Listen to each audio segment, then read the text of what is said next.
Remember, all I'm offering is the truth, nothing more. The idea that reality can be simulated by computers was popularised by the Matrix series of movies, though there are earlier precedents. Among popular public thinkers advocating for the simulation hypothesis is Elon Musk, who stated, if you assume any rate of improvement at all, games will eventually be indistinguishable from reality, before concluding that it's most likely we're in a simulation. The strongest argument for being in a simulation, probably being in a simulation, I think is the following. 40 years ago, we had Pong, like two rectangles and a dot. Now, 40 years later, we have photorealistic 3D simulations with millions of people playing simultaneously, and it's getting better every year. And soon we'll have virtual reality, we'll have augmented reality. If you assume any rate of improvement at all, then the games will become indistinguishable from reality. Even if that rate of advancement drops by 1,000 from what it is right now, then you just say, well, let's imagine it's 10,000 years in the future, which is nothing in the evolutionary scale. So given that we're clearly on a trajectory to have games that are indistinguishable from reality, and those games could be played on any set-top box or on a PC or whatever, and there would probably be billions of such computers or set-top boxes, it would seem to follow that the odds that we're in base reality is 1 in billions. Another high-profile proponent to the hypothesis is famous astrophysicist Neil deGrasse Tyson, who said in an NBC News interview that the hypothesis is correct, giving better than 50-50 odds, and adding, "I wish I could summon a strong argument against it, but I can find none." I wish I had a good argument against that hypothesis, and I do not. Someone programs a universe, and in there they gain maturity and technology, and then they program a universe. So you can have nested, simulated universes all the way down, but there's only one real universe. Now throw a dart at all those universes, which one are you most likely to hit? A simulated universe. In a review of the literature on simulated realities, philosopher Nick Bostrom argues that although it is difficult to prove that we are living in a simulation, it is nevertheless generally considered acceptable philosophy to question the reality of our own existence. Bostrom's simulation hypothesis is based on the idea that there are various ways that human beings might create an artificial universe. It could involve the development of a device which could convince its occupants, the simulated humans, that they are real. The argument is based on the assumption that these humans would not be able to identify it as a simulation. Bostrom argues that the resulting counterintuitive implications of his argument are, in fact, fully compatible with everything we know. Bostrom's argument can be shortly summarised as follows. A typical member of an advanced civilization would have a high probability of being among the simulated minds rather than among the original biological ones. Therefore, if we are typical, we should consider that we might be living in a simulation. Thus, the possibility that we are living in a simulation is greater than we might have supposed.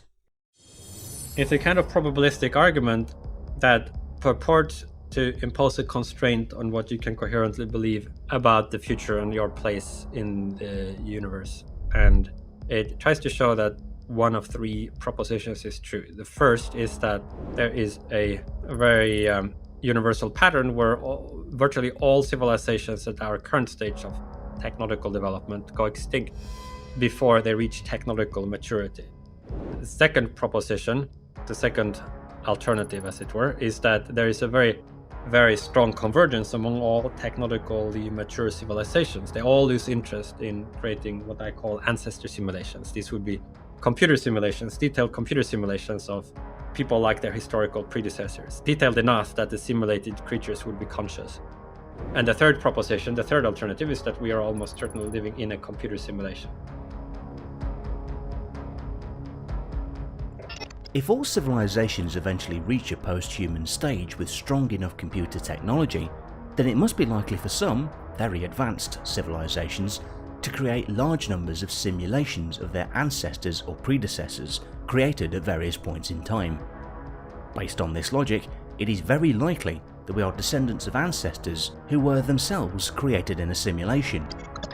At some point in the future, human civilization will have the technological ability to create simulations of reality and the civilization. Therefore, the argument runs, it is plausible that we are currently living in a simulation. Some hypotheses hold that if it is possible to simulate reality, then it is also possible to leave behind copies of everyone within these simulations. It has further been suggested that these simulated people may be conscious or sentient, although this idea belongs more in the realm of philosophy rather than scientific inquiry.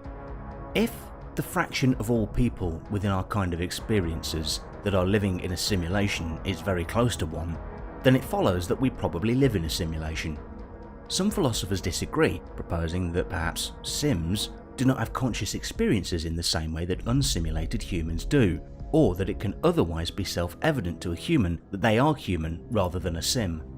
Although the simulation hypothesis has sound philosophical arguments, before it's taken seriously, scientifically, proponents of the hypothesis have to produce experiments to support the idea with evidence. A method to test one type of simulation hypothesis was proposed in 2012 in a joint paper by physicists at the University of Washington. Under the assumption of finite computational resources, the simulation of the universe will be performed by dividing the continuum space-time into a discrete set of points. In analogy with the mini-simulations that lattice gauge theorists run today to build up nuclei from the underlying theory of strong interactions, known as quantum chromodynamics, several observational consequences of a grid-like space-time have been studied in their work. Among proposed signatures is an anisotropy in the distribution of ultra-high energy cosmic rays that, if observed, would be consistent with the simulation hypothesis according to these physicists. I think most likely, this is just about probability, there are many simulations. These simulations are, we might as well call them reality, or you could call them the multiverse.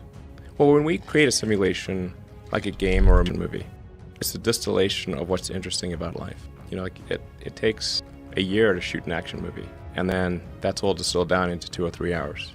Let me tell you, if you see an action movie being filmed, it's boring, super boring. There's like lots of takes, everything's in a green screen, looks pretty goofy, doesn't look cool, but once you add the CGI, have great editing, it's amazing. So I think most likely, if we're a simulation, it's really boring outside the simulation. Because why would you make a simulation that's boring? You'd make the simulation way more interesting than base reality. Some critics propose that we could be living in a base reality, meaning we are in the first generation, and all the simulated people that will one day be created do not exist. The cosmologist Sean Carroll argues that the simulation hypothesis leads to a contradiction.